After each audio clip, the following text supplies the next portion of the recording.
Keeping it simple this week, painting and a story. Hope you enjoy. The monk was told to go up this huge mountain, and when he gets to the top of the mountain, he was going to learn a great lesson. So we started hiking. At first, the mountain was simple. The path was there, it was wide, it had been worn down, lots of people have been on it, so he had no troubles. He was walking along. And then the mountain kept getting steeper and steeper, and the path getting smaller and smaller. Till eventually this path was nothing but enough for one person to fit through, maybe some mountain goats, and it was rocky.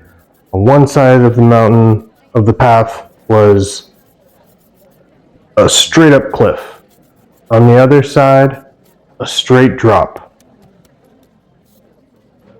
100 feet down. The monk, he was afraid. He was scared. He didn't know if he could do it. He didn't know if he could keep climbing, but he kept going, and the path seemed to get smaller. He slipped a couple times, almost fell, and he was scared. He was terrified.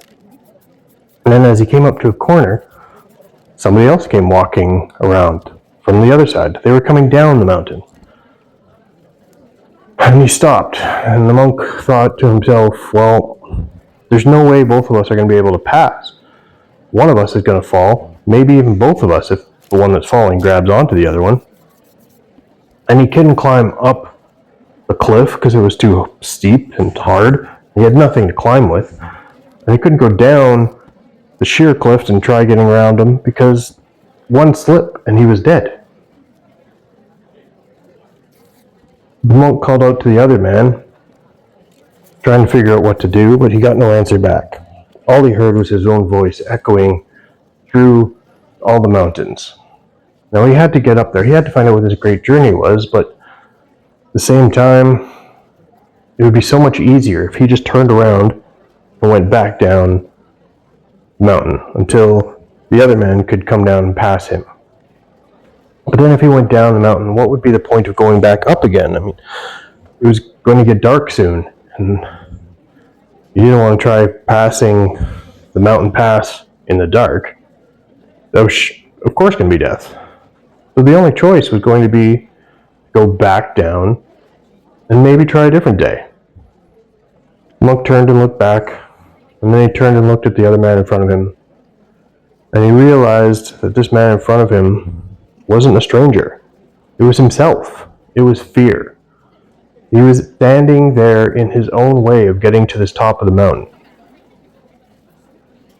And suddenly, the other man disappeared. The monk realized that the only thing stopping him from getting to the top of this mountain was himself. And he had to go on.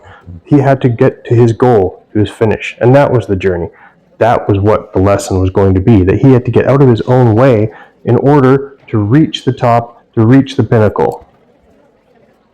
The monk continued to climb, and as he got to the top, he was able to sit on the peak amongst the clouds, watching the birds, watching the sunset behind the other mountains. And there he found peace, and there he found happiness. And that was the most important thing. There you go. There's my story. Let me know. Have you ever stood in your own way? Have you ever stopped yourself from getting a goal? Do you have goals now and you realize, yeah, I'm standing in my own way. I'm the one stopping myself from getting there. Get out of the way. Tell yourself to move. Go get that goal. Go get what you want. Like this video if you enjoyed it. And if you feel like it, you can subscribe. You can join my Patreon. You can look at my store. It's all down in the description below. Before we go, here's the final results. On the streets with a can in hand, a peace spray arts is a one-man band. Color bursts on bricks and walls, turning gray to vibrant halls. On canvas he creates a scene, with paper he brings life unseen. His art flows like a river wild, in every spray a free spirit's child. Hey, peace spray arts, a legend in the night, turning shadows into light. Okay, to be honest, I've been in my way for this entire video. It's taken me too long to put it out there because I just have just been in my way of going out and doing things and doing the art things. Get out of my way, Lauren. Move. I got stuff to do. I got things to accomplish. Let's go.